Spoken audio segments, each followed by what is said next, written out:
दोस्तों, आज हम सुनते हैं अधूरे प्यार की प्रेम कहानी। दोनों की प्रेम कहानी बिल्कुल फिल्मी थी।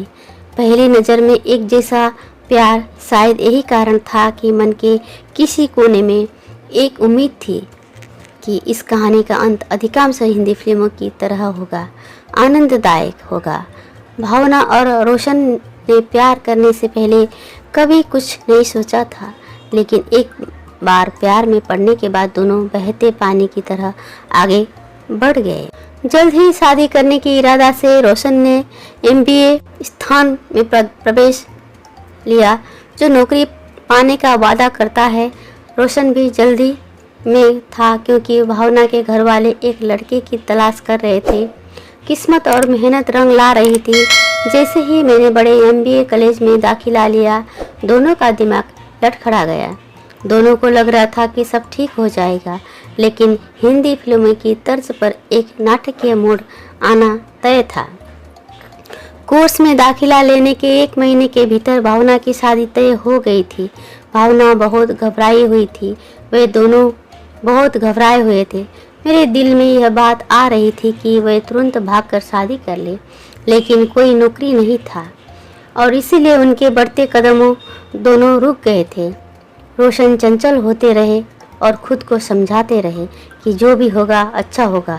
दोनों में इस बात की भी चर्चा थी कि वे अपने घरों में शादी के बारे में बात करें, लेकिन हर बार जाति, उम्र, स्थिति, बेरोजगारी जैसे कारणों के कारण प्रयास किए जाते थे।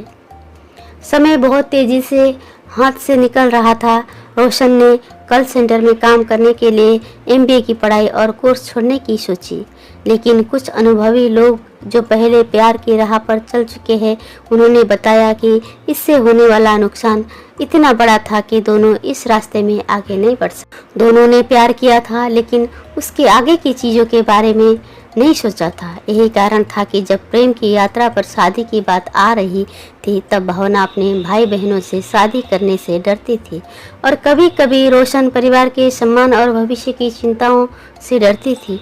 समय बीत रहा था जैसे वह एक काले तेज घोड़े पर सवार हो, रुकने का नाम नहीं ले रहा था।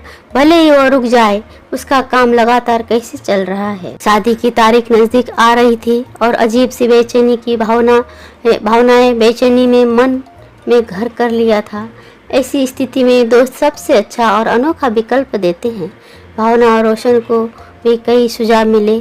भावना की शादी के दिन मैंने भगवान से हर बड़े और छोटे मंदिर में नंगे पैर जाने और 101 रुपये का प्रसाद बनाने का वादा किया था, लेकिन महंगाई के इस युग में 101 रुपये के साथ क्या होता है, शायद भगवान को भी यही मंजूर नहीं था।